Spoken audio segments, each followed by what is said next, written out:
Linibo ka mga face mask, ingon man mga sprayers nga ginunar gikan sa nasod sa China na dawat na sa dakbayan sa Mandaue. Si Nico Serino sa report.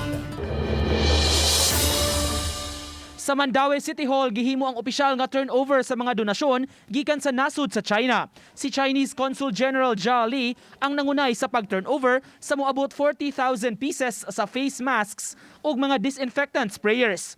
Hinabang kini gikan sa Nan'an City sakop sa Fujian Province sa nasud sa China. Ang maong syudad dunay inisyal nga panagsabot sa Mandaue alang sa Sisterhood Agreement. Gihangop sa city officials bisan kun wa pa makumpleto ang agreement, mitabang gihapon ang maong dakbayan. Bisan pa man og wala pa na kompleto atong Sisterhood Agreement, nihatag gihapon sila og donation. Ato na sad ding iapod-apod ngadto sa mga barangay ug sa mga frontliner para magamit gyud dayon nila. Samtang misaka na ngadto sa unom ang positibo nga kaso sa COVID-19 sa Mandaue. Ang ikaupat nga biktima nga na-admit sa private hospital taga Sitio Sili, Barangay Cambaro.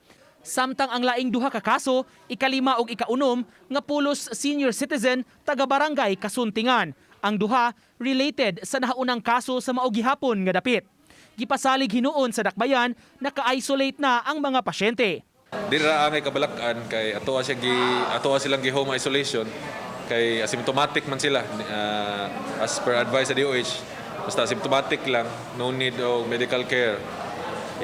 Home isolation lang sila kay aron dili kayo maka-use og beds nga sa hospital. Sa unom ka mga kaso gikan sa Mandaue, duha na hinuon niini ang naka-recover na. Sa datos sukad kagahapon, may 155 ka mga persons under monitoring sa dakbayan. Uban ni June Solon, Nico Sereno, Balitang Bisdak.